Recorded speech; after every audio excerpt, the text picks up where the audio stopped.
어제 어떤 권사님 댁에 방문해서 개나리 꽃나무, 그리고 무화과 나무, 또 석류나무들을 얻어다가 저희 집 뒷뜰에 심었습니다. 달라스는 여름과 봄의 경계가 참으로 예민합니다. 그렇지만 저는 개인적으로 봄을 참 좋아합니다. 그래서 이 봄 기운을 조금 더 진하게 느껴보고 싶어서 집 앞에는 철쭉꽃도 갖다 심고 또 백합꽃도 홈디포에 가서 사다가 심어 놓았습니다. 그러면서 여러분이 잘 알고 있는 김춘수 시인의 꽃이라고 하는 시도 한번 운치 있게 읊조려 보았습니다. 내가 그의 이름을 불러주기 전에는 그는 다만 하나의 몸짓에 불과했다. 내가 그의 이름을 불러주었을 때에는 그는 나에게로 와서 꽃이 되었다. 내가 그의 이름을 불러준 것처럼 나의 이 빛깔과 향기에 알맞는 누가 나의 이름을 불러다오. 그에게로 가서 나도 그의 꽃이 되고 싶다. 이쁘죠? 그리고 활짝 핀 백합꽃을 보면서 찬송가 88장도 생각이 나서 저 혼자 찬송을 해보았습니다. 내 진정 사모하는 친구가 되시는 구주 예수님은 아름다워라. 산밑에 백합화여 빛나는 새벽별 주님 형언할 길 아주 없도다. 내 마음이 아플 적에 큰 위로 되시며 나 외로울 때 좋은 친구라. 주는 저 산 밑에 백합 빛나는 새벽별 이 땅 위에 피길 것이 없도다. 이 아름다운 봄, 우리의 시선이 아름다운 꽃들을 바라보면 감격하며 설레이는 것처럼 주님을 바라보며 참된 치유와 회복을 소망하며 주만 바라볼지라 라고 하는 제목으로 하나님 말씀을 증거하도록 하겠습니다. 본문은 우리가 잘 알고 있는 히브리서 11장, 소위 말하는 믿음장에서 믿음의 위대한 선배들이 어떻게 그들의 믿음을 지켜냈는지를 장황하게 제시한 후 너희들 또 그들처럼 믿음이라고 하는 경주에서 승리자가 되어달라고 부탁하는 내용이 오늘 본문의 말씀입니다. 이러므로 우리에게 구름같이 허다한 증인들이 있으니 모든 무거운 것과 얽매이기 쉬운 죄를 벗어버리고 인내로서 우리 앞에 당한 경주를 하며, 저는 오늘 본문을 통해서 여러분들이 쉽게 예상할 수 있는 어떻게 믿음의 경주에서 승리자가 될 수 있을까에 대해서 다시 한번 정리하며 은혜를 나누려고 합니다. 어떻게 우리가 영적 전쟁에서 아브라함처럼, 모세처럼, 다윗처럼, 기드온처럼, 바락처럼, 삼손처럼, 입다와 다윗 및 사무엘과 여러 선지자들처럼 승리자가 될 수 있겠습니까? 이것을 말씀드리기 전에 저는 오늘 본문이 속해 있는 12장을 간략하게 요약해 보려고 합니다. 12장 1절로부터 3절까지는 주님을 생각하며 경주에서 승리해 나가자라고 하는 말씀이 기록되어 있고, 4절부터 11절까지는 왜 우리가 채찍과 고난이 우리의 삶 가운데 가져야만 하는가. 그래서 6절 말씀에 주께서 그 사랑하시는 자를 징계하시고 그가 받아들이시는 아들마다 채찍질 하심입니다. 오늘 4절부터 12절 가운데 왜 그리스도인들이, 하나님의 백성들이 채찍과 매맞음과 핍박과 고난과 고통과 역경과 그런 어려움들을 당하게 되는지를 히브리서 기자는 4절부터 12절에서 잘 말해주고 있는데, 요약하면 하나님이 우리를 사랑하기 때문에 우리에게 시험도 주고 채찍도 주고 어려움도 준다라고 하는 것입니다.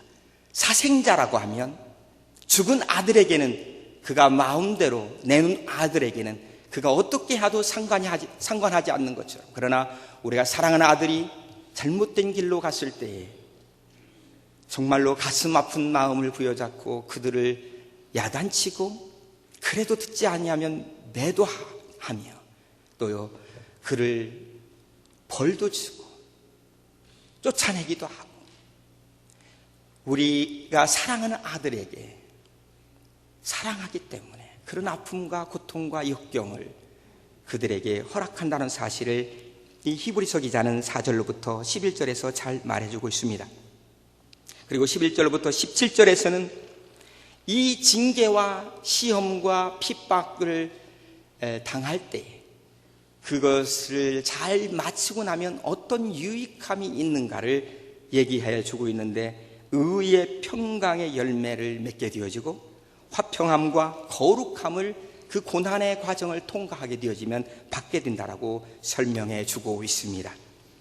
그리고 17절로부터 29절에서는 하나님의 은혜를 거역한 자들이 어떠한 어려움을 당하게 되는지, 그들에게 대한 하나님이 주는 경고의 메시지를 또한 덧붙이고 있습니다. 왜 우리가 이 세상을 살아가는데 어려움을 주는가, 그리고 이 고난의 이 채찍의 유익함이 무엇인가 많이 들었고 많이 생각해 보았습니다. 그러나 성경을 읽으면 읽을수록 하나님이 우리를 사랑하기 때문에 고난도 주고 역경도 주고 아픔도 주고 채찍도 준다는 사실을 너무나 극명하게 말해주고 있음을 보게 되어집니다. 히브리서 12장 8절 말씀에 징계는 다 받는 것이오늘 너희에게 없으면 사생자요 친아들이 아니니라. 우리가 하나님께 버리어진 자가 아니에요. 하나님이 우리를 사랑하기 때문에 우리에게 징계를 허락하시고 우리에게 고통도 허락하시며 우리에게 아픔도 준다는 사실입니다. 그렇기 때문에 우리는 이 징계의 고난의 그 역경의 핍박의 과정에서 우리는 반드시 승리해야 된다라고 이 히브리 기자는 우리에게 말해주고 있는 것입니다. 그러면 어떻게 우리가 승리할 수 있을까요? 많이 들었습니다. 여기 히브리서 12장 1절에 보면 모든 무거운 것과 얽매이기 쉬운 죄를 벗어버리고 나아갈 때 우리가 승리할 수 있다고 말합니다. 그런데 여러분 아십니까? 누가 내가 죄 가운데 살겠습니다 하는 사람이 있겠습니까? 여기에 주님 앞에 나온 여러분 모두는 마음속에 간절한 소원이 있어요. 가능하면 거룩한 삶을 살고자 하는 그 열망이 있습니다. 가능하면 죄와 상관없는 삶을 살기를 다짐하는 그 간절한 소원이 있습니다. 그럼에도 불구하고 그런 삶을 살기가 어려운 것이 우리라고 하는 것입니다. 그렇기 때문에 이사야 선지자는 53장에서 이렇게 말합니다. 우리는 다 양 같아서. 우리는 양이라고 하는 것입니다. 양은 어떠한 특징을 갖고 있습니까?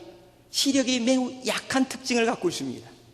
그래서 보지를 못합니다. 그래서 목자의 도움이 없이는 금방 넘어지고 또 부딪히고 또 진흙탕에 뒹굴게 될 수밖에 없다고 하는 것입니다.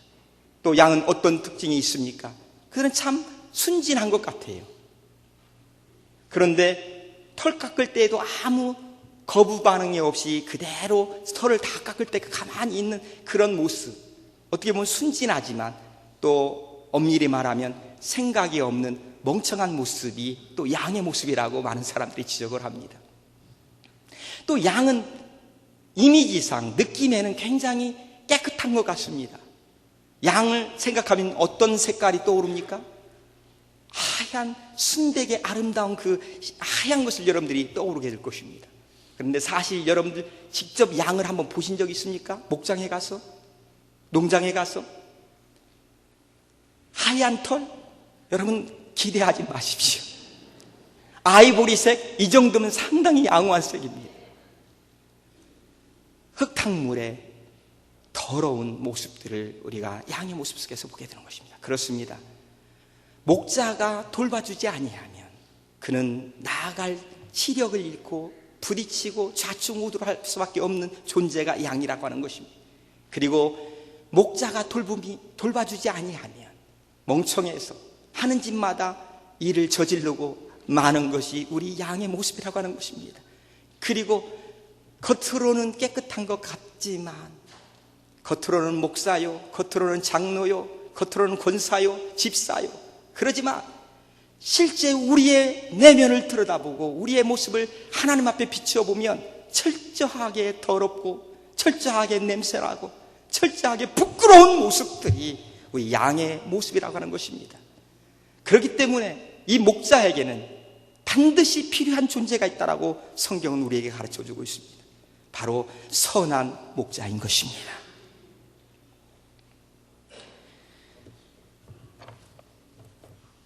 오늘 이 히브리서를 묵상하면서 제 마음속에 깨달아지는 것은 그것입니다.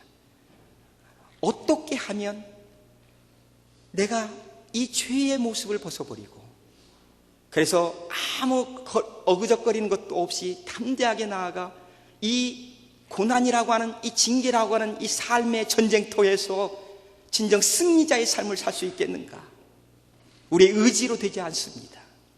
우리의 노력으로, 다짐으로 되지 않습니다. 작심삼일입니다. 그러면 어떻게 이 죄의 모든 문제를 벗어버리고 인내하며 경주를 완주해서 정말로 우리가 승리자의 반열에 올라갈 수 있을까? 우리 성경에서 가르치고 있는 것은 1절입니다.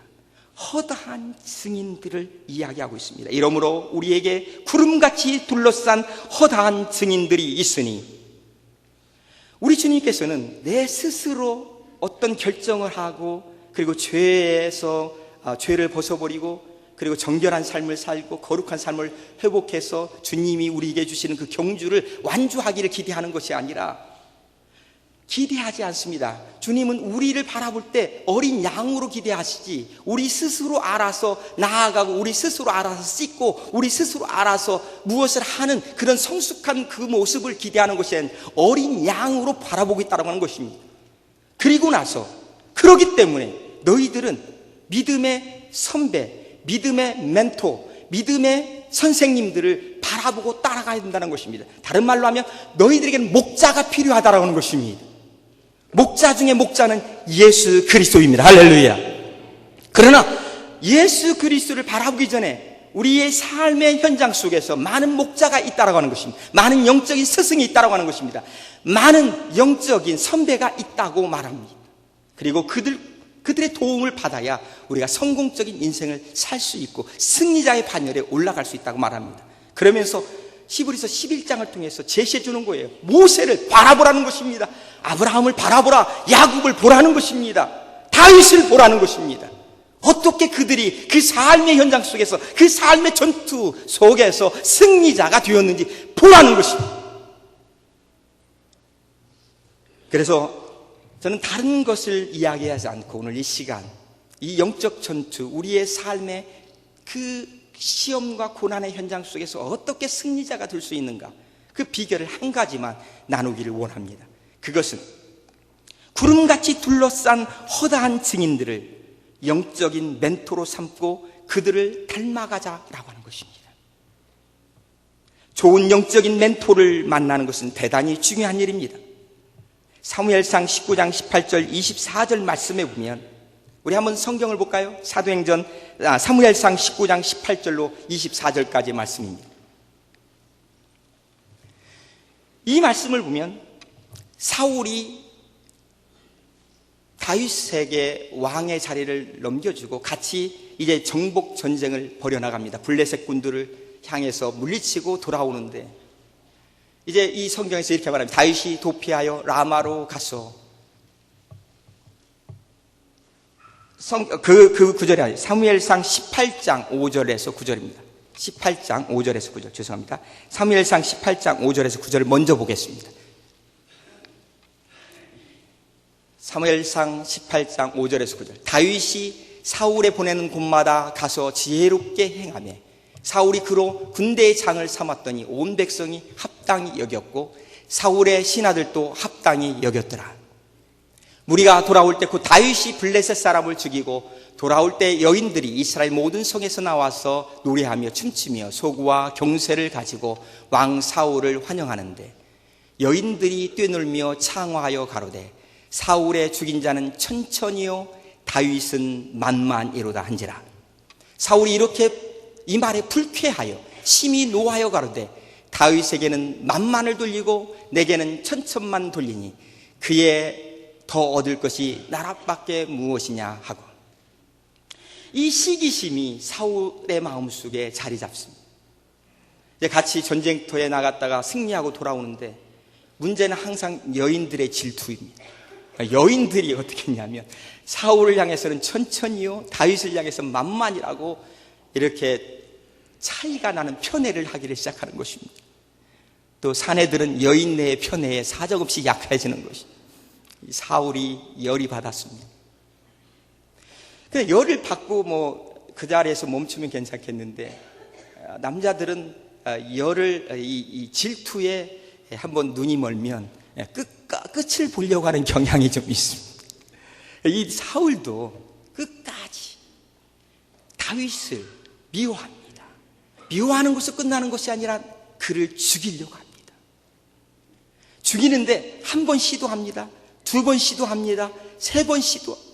계속하는데 실패하는데도 불구하고 끊임없이 그를 죽이려고 합니다. 사울의 그 위협 앞에 누굽니까? 다윗이 참으로 두려움에 떨기를 시작합니다. 여러분들이 두려움을, 어느 정도 두려움이 있어야 그게 뭐가 됩니까? 동기의 유발도 되고 또 더 좋은 것을 향해서 나아가게 되지만, 이 두려움이 내가 견뎌낼 수 없는 이상으로 다가오게 되어지면 어떻게 되냐면 패닉 상태에 들어가게 되어집니다. 이 패닉 상태에 들어가게 되어지면 우리의 그 머리가 이 블랙아웃이 돼요. 하얘지는 것입니다. 어떻게 해야 될지를 모르는 것입니다.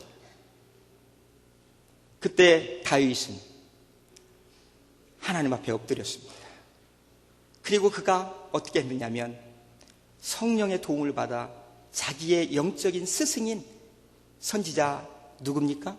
사무엘을 찾게 되는 것입니다. 그리고 사무엘에게 나아가서 오늘 사무엘상 19장 18절로 24절 말씀을 보면 자기의 모든 그 고통과 그 두려움과 그 속마음들을 다 내려놓습니다. 그때 선지자 사무엘은 이제 나이가 들어서 나마라고 하는 자기의 고향으로 내려가서 예언자들, 하나님의 사람들을 훈련시키는 선지 동산을 만들고 지금 말하면 신학교를 만들고 거기서 후배를 양성하는 일을 하고 있었습니다. 그리고 그곳에 사울의 이 쫓김에 어떻게 합니까? 숨어서 그 사무엘에게 모든 것들을 이야기하고 또 사무엘로부터 개인적인 양육을 받게 되는 것입니다. 이런 이 사무엘로부터의 이 철두철미한 양육을 근거로 그가 나중에 보면 하나님의 마음에 합한 사람, 왕 중의 왕이라고 하는 그 아름다운 칭송을 받는 성군으로 그가 쓰임받을 수 있었습니다. 우리는 멘토가 필요합니다.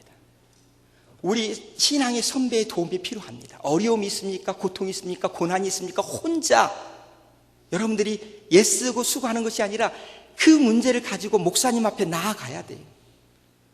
속장님한테 또 장로님한테 여러분들이 신뢰하고 존경하는 그 영적인 스승들에게 선배들에게 나아가서 내어놓고 같이 기도해야 됩니다. 그때 그들의 도움이 여러분들을 살릴 수 있습니다. 우리 신약에서도 좋은 영적인 그 멘토와 멘티의 그 모델을 발견해 볼 수가 있습니다. 사도 바울이 디모데에게 좋은 멘토가 되었던 것을 우리는 잘 압니다. 디모데전서 1장 2절에서는 이렇게 시작합니다. 우리가 한번 디모데전서 1장 2절을 한번 보시겠습니다. 멘토인 사도 바울이 멘티인 디모데에게 이렇게 편지를 쓰기 시작합니다. 믿음 안에서 참 아들된 디모데에게 편지하노니 하나님 아버지와 그리스도 예수 우리 주께로부터 은혜와 긍휼과 평강이 내게 있을지어다. 이 한 구절에서 사도 바울이 디모데를 얼마나 아끼고 얼마나 신경을 쓰고 얼마나 그를 위해서 기도하고 있는지 우리는 알 수 있습니다. 영적으로 내 아들이라고 하는 것입니다. 그렇습니다. 영적으로 여러분들이 부모가 되어야 되고 영적으로 또 아들들을 많이 낳아야 돼요.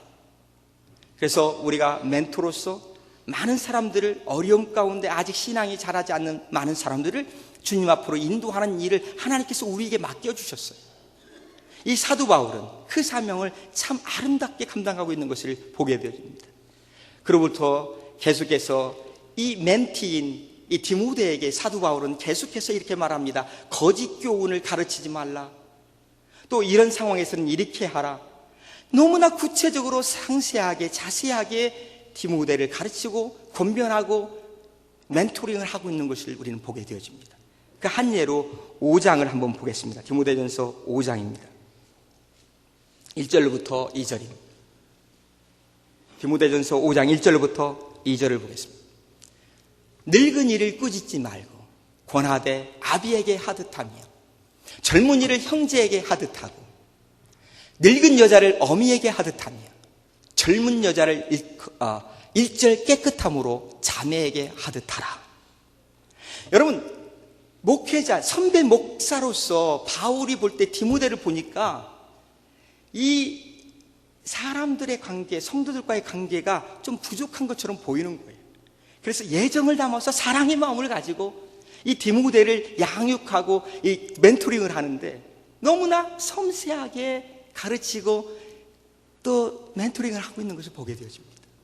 나이 드신 분들을 어떻게 대할지, 그리고 젊은이들을 또 어떻게 대할지, 특별히 젊은 이쁜 여자를 대할 때 어떻게 해야 되는 것인지, 오늘 사도 우리 한국교회가 많이 흔들리고 있습니다. 참 아름답게 사용되는 목회자들이 여자 때문에 어려움을 당하고, 개인적으로 목사님만 어려움을 당하는 것이 아니라 그 큰 교회가 뿌리채 흔들리는 모습들을 많이 보게 되어집니다. 그런데 그때에도 역시 마찬가지였어요. 예나 지금이나 젊은 여자가 문제인데 죄송합니다. 이 디모데에게 멘토로서 사도 바울이 자매 이상으로 절대 생각하지 말라는 것입니다. 이쁜 여자가 있거든. 내 사랑하는 여동생, 내 사랑하는 누님, 이 이상의 마음을 품지 말라는 것입니다. 그러면 사탄이 개입할 틈이 없다라고 하는 것입니다. 얼마나 섬세한, 아니 저는 여기서 구체적으로 어떻게 하라 저렇게 하라 그런 것보다도 제가 관심을 갖고 보는 것은 이 바울과 디모데의 이 끈끈한, 이 아름다운 이 영적인 이 관계, 끌어주고 이끌어주고 후원하고 다듬어주고 세워주는 이 아름다운 관계를 한번 보자는 것입니다. 디모데가 이런 좋은 멘토가 있었기 때문에 좋은 목회자가 될 수 있었습니다. 그리고 그 초대교회의 찬란한 그 역사들을 계속해서 그가 이루어갈 수 있게 된 줄로 믿습니다. 그렇습니다. 우리가 멘토가 되어야 됩니다. 그리고 우리가 멘토를 찾아야 됩니다. 우리에게 멘토가 필요합니다. 모세와 같은, 바울과 같은 그런 멘토가 필요하다는 것입니다. 엘리야와 같은, 엘리사와의 관계 좋은 모델 아닙니까? 저는 가끔 천국에 가면 이런 장면들을 상상합니다. 아마 우리가 이제 다 천국에 갈 거 아닙니까? 그럴 때 파티를 열 것입니다. 파티를 열어서 소개하는데, 하나님, 아십니까? 여기 이분이 저를 교회로 인도했어요. 제 영적인 멘토입니다. 그런데 어떤 사람이 찾아와서 저를 제 등을 툭툭 치면서, 아이고 문 목사님, 아이고 내 영적인 멘토였는데. 그런데 또 그 뒤 사람을 어떤 사람이 치는 거예요. 툭툭 치면서, 김 집사님, 당신이 나의 영적인 멘토였습니다. 그러면서 어떤 일들이 벌어지냐면 영적인 촌수를 따지는 것입니다. 그러고 보니까 나는 할아버지가 된, 영적으로 이 사람은 아버지고 그 사람은 손자가 된 거예요. 그러면서 거기서 이 사람 때문에 내가 예수를 믿었군요. 그리고 이 사람 때문에 내가 예수를 믿었고, 결국 할아버지 멘토 당신이 아니었다면 내가 하나님을 알지 못하고 예수님을 알지 못했을 텐데, 반갑습니다. 우리 할아버님, 우리 아버님, 우리 손자. 그런 이 반가워서 막 끌어안고 기뻐 뛰는 그런 그 아름다운 모습을 제가 상상해 보는 것입니다.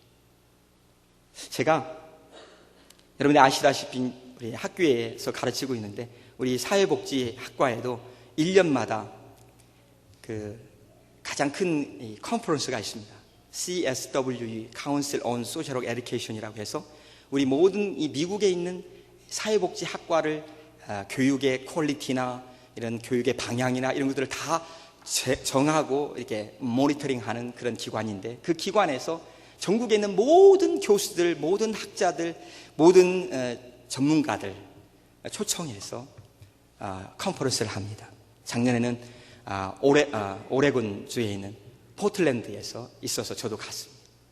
그때 거기서 이제 여러 가지 발표도 하고 또 교제도 하고 그러지만 첫날 모든 사람들이 다 참석하는 첫날 약 3,000명 내지 4,000명이 참석하게 되어지는데요. 그 호텔에서 가장 큰 그랜드 볼륨에서 이제 파티를 합니다. 파티를 할 때 많은 사람들을 이제 대부분 많이 와요. 근데 처음에는 내가 왜 거기를 가야 하는지를 몰랐습니다. 왜냐하면 솔직히 모르는 사람들 굉장히 많았고, 그리고 이 미국의 파티라고 하는 것이 여러분 잘 알다시피 2시간이고 3시간이고 계속 음료수 하나 들고 계속 돌아다니면서 얘기하고 인사하고, 그런 파티 진짜 제가 재미없거든요. 음식도 솔직히 말하면 뭐 스시가 나오는 것도 아니고 겨우 나온다는 게 치즈 조각 몇 조각 넣고, 그러면서 그거 먹으면서 계속 아주 진지하게 이 사람을 만나서 인사하고 저 사람을 만나서 토론하고, 그게 2시간 3시간 재미가 없어갖고 안 갔었어요. 그런데 나중에 제가 깨달았습니다. 이 파티는 반드시 가야 하는구나. 왜냐하면 거기에는 모든 우리 분야에 있는 모든 권위자들, 모든 전문가들이 다 와 있는 것입니다. 그렇기 때문에 거기서 지나가다가 우연히 서로 인사를 하는데 그 인사 가운데 그분이 좋은 임프레션을 받았어요. 그런데 공교롭게도 그 사람이 내가 정부의 펀드를 따려고 하는 그 프로포절의 이밸류어로 있는 거예요. 그런데 나중에 이름을 보니까 문성식. 그때 참 상냥했고 얼굴에 미소가, 그리고 인물도 괜찮았어. 그러면서 이게 딱 오면 어떻게 합니까? 같은 점수를 주려고 해도 이게 손이 안으로 굽는 것은 한국에 있는 것이 아니라 미국에도 동일하게 역사하는 것입니다. 사람 사는 것은 다 똑같아요. 인간관계가 좋아야 그 다음에 역사가 이루어지는 것입니다. 똑같은 사람이 있으면 기분 좋은 사람, 기분 나쁜 사람, 누구를 후원하겠습니까? 저도 이제 많은 경우에 이렇게 심사하는 위치에 이제 가고 있어요. 그러면 물론 블라인드 리뷰라고 해요. 다 이름도 가리고 그러지만 딱 보면 이건 누구 거다, 이게 와요. 그 사람이 싸가지 없는 놈이다 그러면 내가 어떻게 하겠습니까? 그런데 그분이 참 성실하고 참 괜찮은 사람이에요. 그러면 가급적이면 어떻게 합니까? 내가 페어하지 않다라고 하는 게 아니라 이게 인지상정이, 하나님이 그렇게 만드셨는데 내가 어떻게 하냐고. 그렇죠? 그래서 그 다음부터는 거기에 가서 정보를 쭉 교환하고 인사하고, 그리고 진지하게 토론에 임하기를 시작합니다. 다른 때는 다른 프레젠테이션 하고 할 때는 물론 양복을 입지만, 또 다른 세션에 그냥 참가할 때는 그냥 이게 스포티하게 갑니다. 그러나 그 시간만큼은 웬만하면 정장을 하고 드레스업해서 좋은 모습으로 나타나요. 그럴 때 참 인상적인 그런 경험이 있습니다. 제가 조지아에서, 그리고 사우스캐롤라이나에서 석사를 하고 또 조지아에서 박사를 했는데, 거기에 있는 제가 있을 때 저를 감싸주시고 후원해 주시는 그 멘토가 있는 거예요. 그래 놀라운 사실은, 그래서 내가 가서 공손히 인사를 했습니다. 안녕하십니까. 그리고 또 허그도 하고, 그리고 그때 당시 도와줘서 내가 참 이렇게 잘 살고 있습니다. 그럴 때 가만히 있어보라고. 사실은 말이야, 내가 당신에게 소개해 줄 사람이 하나 있다는 거예요. 당신 나를 멘토라고 말했는데 나의 멘토를 너한테 소개해 주고 싶다는 거예요. 그러면서 닥터 누구를 소개하는 거예요. 이 사람의 도움이 없었다고 한다면 내가 이 자리에 있을 수 없었고 너를 도울 수 있는 위치에 없었을 거라는 것입니다. 그래서 내가 말했어요. It's like 내가 학문적인 손자다. 내가 말을 했어요. 할아버지 딱 그랬더니 막 웃어 죽는다. 기분 좋아 죽으려고 막 이게 째지는 거야. 할아버지라고 하니까. 물론 그 사람이 젊은 사람이 기분 나빠해요. 미국 사람들 할아버지라고 하면.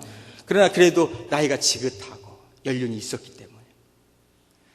여러분, 그런 모습들 영적으로 천국에 갔을 때, 제가 잠깐 죄송합니다. 말이 나온 김에 제 영적인 그 스승보다는 이 학교에서 제가 어떻게 교수가 되었는지 관심이 없는 분이 있을 수 있지만 멘토의 중요성을 조금 설명하는 차원 속에서 조금 나누도록 하겠습니다. 제가 사우스캐롤라이나에서 처음에 이제 사회복지학을 공부하는데 여러분 아시다시피 솔직히 30이 넘어서 미국에 왔는데 영어가 얼마나 하면 잘하겠습니까? 그래서 3시간 동안 강의하는데 처음부터 끝까지 저는 말을 한마디 했겠습니까? 안 했겠습니까? 내 기억에 내가 그 석사학위 따는 동안에 내가 말한 적, 이게 손 꼽아보면 5손가락 안에 들어가는 것 같아요. 참, 시간이 수업이 끝나고 오면 집에 와서 처절하게 내가 이 모양 이 꼴, 이것밖에 되지 않는가. 그리고 안 들리는 거 하나라도 들어보려고 애쓰고 힘쓰다 보니까 막 머리가 막 지근지근. 그래서 미국에 이제 처음 왔을 때 3년 동안은 정말로 거의 매일같이 타이레놀을 먹었던 것 같아요. 안 먹으면 아파서 도저히 견딜 수가 없는 거예요. 근데 어느 날 참 불쌍해 보였던 모양이에요. 그분이 이제 닥터 테리 트리토라고 하는 교수님인데 여자 교수님이었어요. 그래도 여자한테는 제 인물이 통하나 봐요. 남자 교수는 별로 관심이 없는데 그 여자 교수가 성식, 내가 할 말이 있다. 그래서 내가 프로즌이 됐어요. 얼었어요. 내가 뭘 잘못했는가? 내가 또 못 알아듣고 엉뚱한 것을 내가 숙제로 제출했는가? 그랬더니 그 선생님이 이렇게 말하는 것입니다. 야, 내가 안다. 네가 네이티브 스피커가 아니기 때문에 굉장히 저기가 스트레스가 있고 그런 줄 아는데 우리는 너한테 좀 배우고 싶은 마음이 있다는, 그리고 너한테 기회를 주고 싶다는 거예요. 네가 클래스 디스커션에서는 이렇게 미국 사람들은 말 못해가지고 병난 사람들 투성이야. 진짜 그렇다니까. 여러분 가보시면 하여튼 뭐 디스커션 하면 그냥 막 사정없이 쏟아내는 게 미국 사람들이. 그 와중에 내가 어떻게 인발 끼어들어가지고 뭐 내 논리를 안 되는 것입니다. 그러니까 단독으로 너한테 시간을 주겠다는 거예요. 1시간 동안 특강을 내가 너한테 부탁할 텐데 한번 해주지 않겠는가? 그래서 내가 뭐라고 했겠습니까? 정말 thank you so much, I appreciate 이렇게 했겠습니까? 절대 한 번도 아니야. 절대 못합니다. 그랬더니 걱정하지 말고 하라는 것입니다. 그리고 네가 제일 잘하는 분야를 하는 거예요. 코리안 컬처에 대해서 좀 소개 좀 해달라는 것입니다. 그래서 제가 코리안 컬처에 대해서 또 제가 저도 고집이 상당하거든요. 웬만하면 제가 버텼을 것이에요. 근데 저한테 딱 그러더라고요. 20점 엑스트라 크레딧을 주겠다는 거예요. 그걸 하면. 제가 어떻게 했겠습니까? 20점. 이거는 엄청난 그 점수잖아요. 그래서 하겠다고. 그리고 나서 제가 열심히 준비를 했습니다. 제가 어떻게 말을 했는지도 몰라요. 하여튼 파워포인트에다 막 아주 잔뜩 써놓고 그 파워포인트와 파워포인트 사이에 들어가는 말까지 내가 다 적어가지고 다 외웠어요. 그런데 딱 쓰는 순간 그거 하나도 생각 안 나더라. 그래도 이 파워포인트가 있으니 읽었어요. 제가 읽어서 겨우겨우 제가 맞췄습니다. 그런데 놀라운 사실은 그 닥터 테리 트리소가 딱 일어나는 것입니다. 그리고 나서 박수를 딱 치고, 그러니까 딱 보니까 학생들이 저거 박수 칠 그런 프레젠테이션은 아니지만 교수가 하니까 이건 쳐야 되는 모양이다. 그리고 막 치기. 그리고 나서 저를 다시 부릅니다. 정말 내가 정말 잘못된 모양이다. 그랬더니 너무 잘했다는 거예요. 그리고 막 허그를 하면서 이 강의는 이 클래스만 들어서는 안 된다고 하는 것입니다. 자기가 다른 클래스를 가르치는데 그 클래스에도 와서 네가 강의를 해달라고 하는 거예요. 정말이냐? 그랬더니 진짜라는 거예요. 그러면 엑스트라 크레딧 얼마 더 줄 건데. 네, 그렇게 묻지는 않았어요. 근데 참 진정성이 느껴지더라고요. 정말로 배우고자 하는, 그리고 나를 격려하고자 하는, 세워주고자 하는 그 선생님의 마음이 느껴졌어요. 그래서 하기로 했습니다. 그랬더니 거기서 똑같이 아주 칭찬을 하는 것입니다. 격려를 하는 것입니다. 그리고 끝났더니 뭐라고 하냐면, 성식, 이거는 우리 학교 학생들만 들어서는 안 된다는 거예요. 이거 전국의 사회복지 이 공부를 하고 있는 학생들, 전문가들이 이거를 알아야만 이미그런트, 이민자들을 제대로 도와줄 수 있고 그들을 위해서 헌신할 수 있다고 합니다. 이거 모르면 안 된다는 것입니다. 그러니까 이거를 이 전국 그 네이션 와이드 이 프레젠테이션에 보내자라고 하는 것입니다. 이거 일이 커지고 있어요. 그랬더니 내가 도와줄 테니까 영어도 고쳐주고 이런 것도 고쳐줄 테니까 걱정하지 말고 보내자라. 그래서 제가 보냈습니다. 근데 또 거기서 아무나 이렇게 하는 게 아니에요. 여기 우리 유건사님도 계시고 그러지만 자기가 프로포즈를 냈다고 이게 다 자동으로 오토매틱ally 그냥 억셉트 되는 게 아닙니다. 수많은 우리 교수들이 있고 전문가들이 있기 때문에 심사를 해서 그리고 정해진 그 시간과 그런 스페이스가 있기 때문에 심사를 하는데 그게 또 당첨이 됐어요. 그런데 평생 처음으로 어디로 갔겠습니까? 아까는 기억했는데 지금 기억 안 나요. 볼티모어에 가서 NASW, National Association of Social Workers라고 하는 전국의 소셜 워커들이 다 모이는 그 컨퍼런스에서 제가 프레젠테이션 했습니다. 그랬더니 또 부르는 거예요. 너 진짜 정말 잘했다는 거예요. Very impressive 했고 너무너무 outstanding 했고 하여튼 좋은 말은 다 갖다 붙이는 거예요. 그러더니 저한테 그러는 거예요. 너 아니? 성식? 너 굉장히 탤런트가 있어. 가르치는 탤런트가 있다는 거죠. 그래서 속으로 뭐라고 할게요? I know.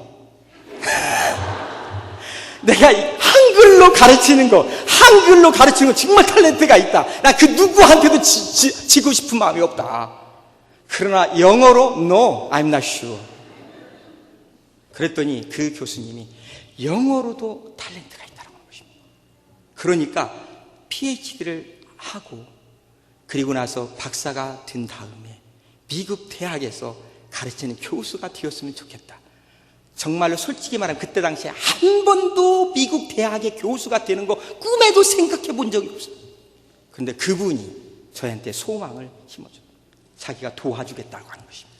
그래서 레코멘데이션 레터를 잘 써가지고 조지아에다 보내줬고 조지아에서 풀 스칼러십을 받게 되었고 그리고 나서 제가 박사과정을 마치고 그분의 도움 가운데, 후원 가운데, 멘토링 가운데 제가 교수가 되었습니다.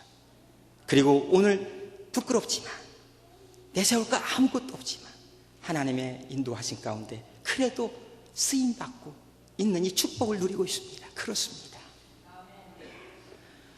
멘토가 너무너무 중요해요. 한 사람의 후원, 한 사람의 섬김, 한 사람의 기도, 한 사람의 이끌어줌, 한 사람의 케어, 이것이 너무나 중요해요. 여러분이 한 사람을 위해서 울어주고 한 사람을 위해서 힘써주고 한 사람을 섬기게 되어지면 그 섬김 때문에 자살을 결심한 사람이 바꾸고 새로운 소망 가운데 살아나는 역사도 만들어갈 줄로 믿습니다. 한 사람입니다. 예수 그리스도의 그 한 분이 희생했기 때문에 온 인류의 구원이 있었던 것처럼 오늘 여러분들이 멘토가 되어야 됩니다. 우리 주변을 한번 돌아보시기 바랍니다. 수없이 많은 사람들이 참으로 소망이 없이 그냥 살아가는 대로 살아가는 불쌍한 영혼들이 정말 많이 있습니다. 그들을 여러분들이 찾아가야 됩니다. 그리고 여러분들이 멘토가 되어주셔야 돼요. 그리고 멘토 중에 멘토인 예수 그리스도를 그들의 멘토로, 그들의 스승으로, 그들의 구원자로 소개해 줘야 되는 줄로 믿습니다. 그들이 예수를 만나지 않는 한 그들의 소망이 없습니다.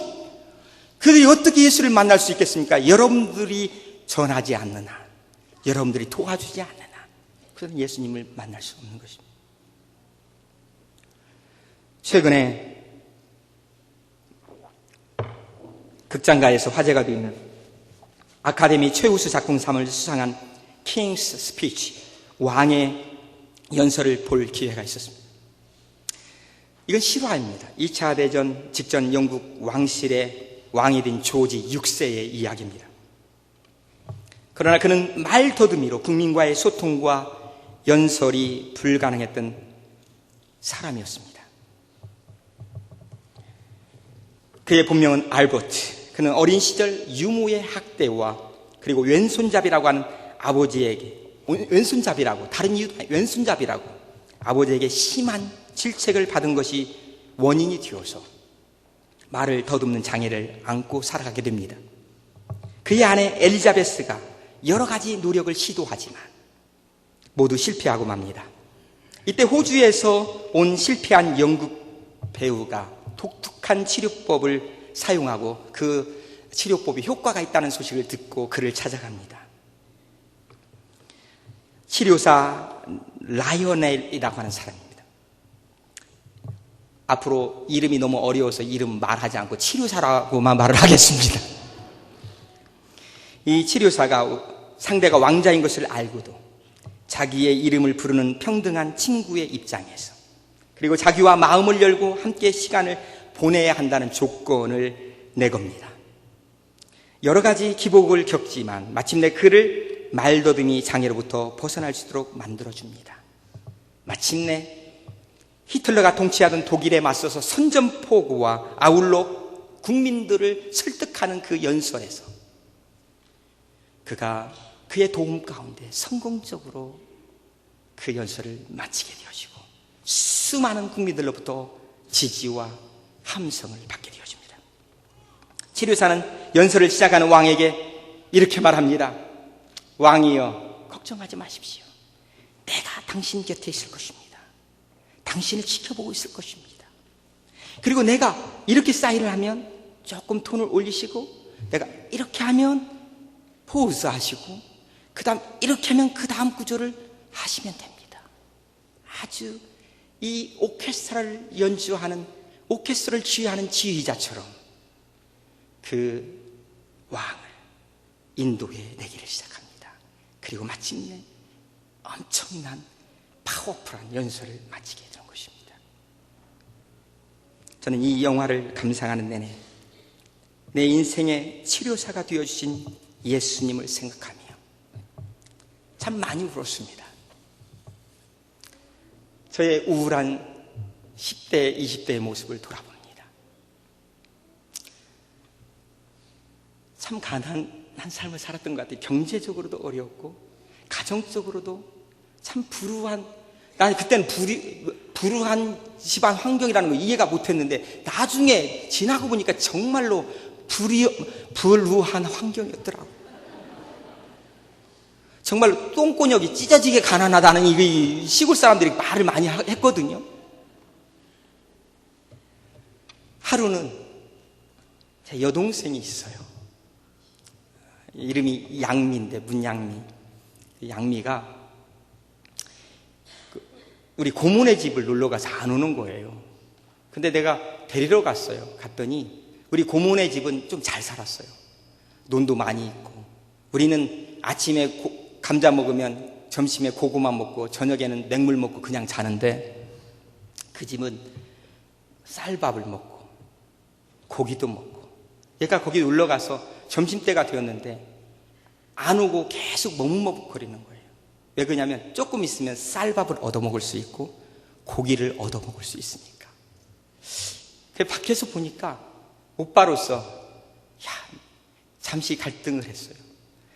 나도 가서 데려오는 척하고 가서 눌러 앉아서 쌀밥도 먹고 고기를 얻어먹을까, 아니면 데려올까. 그런데 그 어린 마음에 자존심이 있었습니다. 우리 동생을 저렇게 거지처럼 만들어서는 안 된다. 지금 내가 그냥 찬물을 먹고 자라는 한이 있어도 저렇게 거지를 만들면 안 되지. 그래서 내가 들어갔어요. 야, 양미야, 가자. 그랬더니 오빠 안 간다는 거죠. 나 저기 쌀밥 얻어먹고 가겠다는 거예요. 고기 얻어먹고 가겠다는 거예요. 그래서 안 간다고 막 우는데 제가 일부러 막 끌고 왔어요. 끌고 왔는데 아버지가 그러더라고요. 야, 이 녀석아, 오빠가 돼가지고 쌀밥 한번 얻어먹겠다고 있는데 그냥 먹게 놔두지 그걸 그렇게 데리고 왔냐. 그때 다짐을 했어요. 야, 진짜 우리 아이들만큼은 저런 인생, 저런 어렵게 만드는 그런 삶, 저건 거지 같은, 저렇게 부모가 돼가지고. 근데 그것뿐만 아니라 경제적으로도, 사회적으로 아버지의 그 약물이 아니라 이게 뭡니까? 알코올, 술 중독에 빠지셔서 매일같이 술만 먹고 들어오시고, 와서 또 술 먹고 거기서 끝나는 것이 아니라 기회만 있으면 어머니를 손찍어 마시고, 그런 가정폭력과 알코올 중독과 그 경제적인 철두철미하게 바닥의 삶을 살고 있는 저에게 아무 소망이 없었습니다. 친구들도 만나기 싫은 거죠. 그런데 어느 날 친구가, 야, 우리 크리스마스인데 교회 가자는 거죠.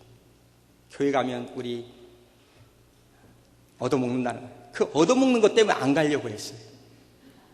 그랬더니 여러분, 하루 이틀은 이게 견딜 수 있지만 그게 오래 가면 그 자존심도 바닥이 날 수밖에 없는 거예요. 갔습니다.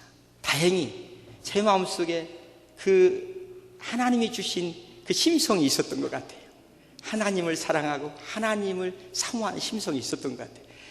그 여린 마음속에 그 크리스마스에 나누어주는 떡이 들어온 것이 아니라 선생님이 들려주시는 예수 그리스도의 복음이 제 마음속에 들어왔습니다. 그때부터 저는 그 주님만을 부여잡습니다.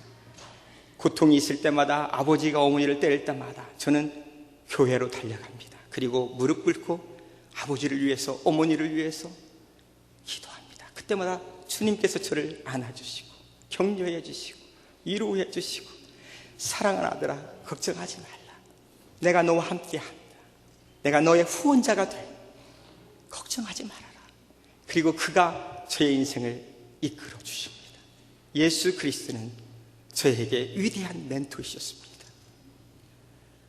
사람들은 조건이 맞으면 도와주지만, 그리고 이익 계산이 잘 나지 않으면, 이해 타산이 맞지 아니하면 배반하고 돌아가지만, 전능하신 하나님은 한 번도 내가 부끄러운 일을 할 때에도, 그리고 이해관계가 맞지 않는다 할지라도 한 번도 저를 버리시지 아니하셨습니다. 다른 사람들은 훌륭한 멘토예요. 그러나 자기가 죽게 되는 상황에서는 그 누구도 다 그 상황을 벗어나게 될 것입니다. 그러나 내가 사모하고 내가 바라보았던 그 예수 그리스도, 나의 참 멘토 되신 하나님의 아들 예수 그리스도는 나를 위하여 십자가에 기꺼이 못 박혀 돌아가셨습니다. 그분을 부여잡고 저는 인생의 여정을 지금까지 달려왔습니다. 사랑하는 성도 여러분, 오늘 어떠한 환경 가운데, 어떠한 삶의 모습 가운데 지쳐 있습니다. 괴로워하고 낭망에 있으십니까? 오늘 모세보다도 위대하시고, 아브라함보다도 위대하시고, 다윗보다도 위대하시고, 그 성경에서 제시하는 그 어떠한 인물보다도 위대하시고 뛰어나신 전능하신 하나님의 아들 예수 그리스도를 멘토로 삼으시고 그를 바라보시고 연약한 무릎을 일으켜 세워 하나님 앞에 일어날 수 있기를 주님의 이름으로 축원합니다. 그분 앞에 나아오십시오. 그분 앞에 내려놓으십시오.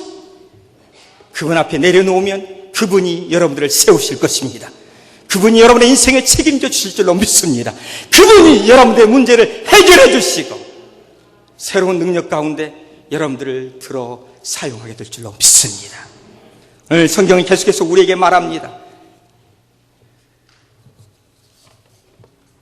하나님 앞에 나오는 자, 주님을 바라보는 자, 여호와를 앙망하는 자, 독수리의 날개치며 올라가는 새 힘을 공급해 주시겠다고 약속해 주십니다. 오직 여호와를 앙망하는 자는 새 힘을 얻으리니 독수리의 날개치며 올라감 같을 것이요 다른 박질하여도 곤비치 아니하겠고 피곤치 아니하리로다. 로마서 10장 11절 말씀에 누구든지 저를 믿고 의뢰하는 자는 부끄러움을 당치 아니하리로다. 우리는 다 양가서 각기 갈 수밖에, 각기 제 갈 길로 갈 수밖에, 그래서 넘어지고 쓰러질 수밖에 없는 그런 인생입니다. 그러나 전능하신 하나님의 아들을 바라보고 그분을 부여잡고 나아가게 되어질 때 이제는 더 이상 부끄러운 인생이 아니라 조모의 빛같이 빛나게 하는 하나님의 은혜를 여러분들이 경험하게 될 줄로 믿습니다. 그분을 바라보십니다. 그분 앞에 나오십니다. 그리고 그분을 멘토로 삼으시고 여러분들이 멘토가 되어 그분의 놀라운 은혜를 체험하십시다. 거기서 끝나는 것이 아니라 나아가 아직도 예수 그리스도를 알지 못하고 참으로 절망하고 있는 저들에게 나아가 좋은 영적인 멘토가 되어줄 수 있기를 주님의 이름으로 당부합니다. 그리고 좋은 멘토 중에 멘토인 예수 그리스도를 여러분들이 소개해서 저들도 여러분들처럼 다시 일어나며 다시 회복하며 할렐루야 다시 한번 부활의 기적을 맛볼 수 있도록 여러분들이 하나님의 그 사명을 감당할 수 있기를 주님의 이름으로 축원합니다. 우리 같이 찬양하시겠습니다.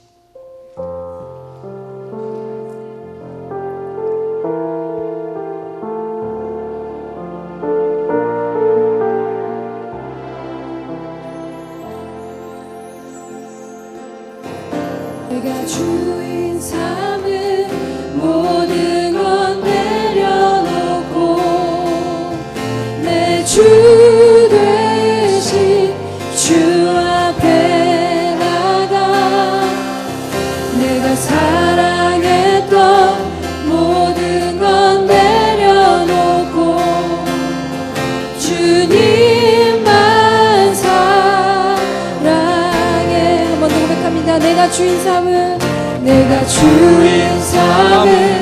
모든 건 내려놓고 내 주 대신 내 주 대신 주 앞에 나가 내가 사랑했던 모든 건 내려놓고 주님 이것이 우리의 기도입니다. 주님만 사랑해 주 사랑 주 사랑 거친 풍랑에도 깊은 바다처럼 나를 잠잠케 해 주 사랑 내 영혼의 반석 그 사랑 위에 서리 주 사랑